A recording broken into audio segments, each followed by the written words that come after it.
คลิปนี้จะมาสอนทุกคนว่าวิธีแลกพอยต์เนาะแลกรางวัลในแอปฮุงอรุณ Express ลาวเนาะแอปนี้เฮาโหลดได้ทั้ง iOS แล้วก็ Android เนาะถ้าเฮาโหลดมาแล้วเนาะแล้วเฮาก็ไปใส่ติดตั้งเนาะให้สำเร็จเนาะเดี๋ยวจะทิมลิงก์สามารถกดเข้าไปเบิ่งเนาะคลิปย้อนหลังได้เนาะวิธีติดตั้งอยู่ในแอปนั้นเนาะและวิธีแนะนำเพื่อนให้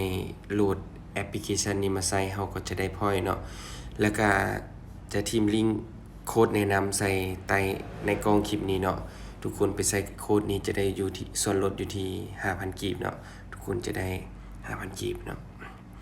โอเคเนาะเดี๋ยวอันนี้หลังจากที่เขาได้แนะนำหมู่เพื่อนมาแล้วเนาะในการโหลดแอปฮุงอรุณมาใช้เนาะเขาจะได้คะแนนนี้ในตอนนี้คะแนนอยู่ที่ได้อยู่ 918,000 เนาะ 918,000 นี้เราสามารถเอาไปแลกสินค้าในแอปฮุงอรุณเนาะ 918,000 นี้ก็ซ้ำกับราวๆกับ 918,000 กีบเนาะเฮามีวิธีแลกจังไดเนาะทุกคนเฮาก็เข้าไปเบิ่งนํกันเลยเนาะให้ทุกคนกดเข้ามาเนาะหลังจากที่ลงทะเบียนแล้วสำเร็จแล้วเนาะใส่รหัสแนะนำสำเร็จแล้วให้ทุกคนไปแนะนำหมู่เพื่อนทุกคนจะได้พอยต์เนาะทุกคนแนะนำหมู่ต่อทุกคนจะได้ 3,000 พอยต์เนาะคนที่ใส่รหัสแนะนำก็จะได้ส่วนลดอยู่ที่ 5,000 เนาะแล้วเฮาจะแลกวิธีแลกได้เนาะ ตอนนี้จะมาบอกเนาะวิธีเชิญเพื่อนก่อนเนาะวิธีเชิญเพื่อนนี้เนาะให้ทุกคนกดเข้าไปนี้เนาะเชิญหมู่เชิญเพื่อนนี้เนาะทุกคนให้ทุกคนเอา QR code ให้หมู่สแกนก็ได้หรือสามารถเอารหัสแนะนำนี้ได้เลยเนาะอยู่เทิงนี้เนาะทุกคน Copy ไปก็ได้เนาะไปส่งให้หมู่ได้เลยเนาะใส่รหัสแนะนำเฮาก็จะได้นี่เนาะ 3,000 คะแนนอันนี้คือคะแนนที่ได้มาเนาะทุกคน 3,000 คะแนนเนาะได้มาฟรีๆจากแอปฮุงอรุณนี่เนาะหลังจากเฮาได้คะแนนมาแล้วเฮาคะแนนเฮาเอาไปเฮ็ดหยังไดแน่ตอนนี้ยังมีแต่แลกรางวัลได้เนาะเติมบัตรบ่หรือว่าเติมบัตรหรือว่าอีหยังต่างๆหันแม่นหยังอันระบบเพิ่นยังปรับปรุงอยู่เนาะ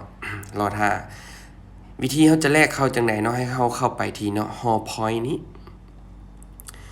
หลังจากนั้นเฮาเลื่อนขึ้นไปเฮากดเข้าไปที่คำว่าแลก point นี่เนาะทุกคน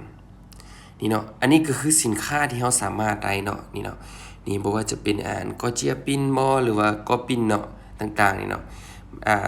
ราคาพอยอยู่ที่199,000 เนาะพอยเฮาก็สามารถเลือกปรินเตอร์ได้แล้วหรือว่าบ่ว่าจะเป็นนี่เนาะเป็นหม้อแดงหรือว่าหม้อปั่นหมักไหม้หยังเนาะเตาอบเตาต่างๆเนาะหรือว่าหม้อหุงข้าวนี่เนาะมื้อนี้จะลองมาแลกนี่เนาะทุกคนหม้อแดงสั้นเดียวเนาะเดี๋ยวจะมาลองแลกเบิ่งเนาะวิธีแรกก็คือนี่เนาะเฮากดเข้ามาหม้อเลยหลังจากนั้นให้เฮาก็ไปเลือกสาขาใกล้บ้านของเฮาเนาะเมืองแขงที่เฮาอยู่เฮาก็เลือกไปเลยเนาะคืออันนี้อยู่นครหลวงจันทน์เฮาก็เลือกเมืองเมืองจันทบุรีเนาะแล้วเฮาถ้ามันบ่ขึ้นมานี่เฮาก็เสิร์ชขึ้นไปเนาะอันนี้อยู่สีหอมเฮาก็เลือกสีหอมโอเคเนาะเฮาก็มาอ่านตามนี้เนาะทุกคนเนาะเงื่อนไขของการแลกรางวัลต่างๆเนาะมันจะมีขั้นตอนอยู่นี้เงื่อนไขต่างๆเนาะ1ลูกค้าสามารถอันอย่าง2 3 4เนาะเฮาอ่านตามนี้ได้เลยเนาะทุกอันเฮาอ่านเข้าใจแล้วเนาะเฮาก็มากดยอมรับหลังจากเฮากดยอมรับแล้วเนาะเฮาก็กดแลกเลยทุกคนเนาะนี่เขาต้องถามว่า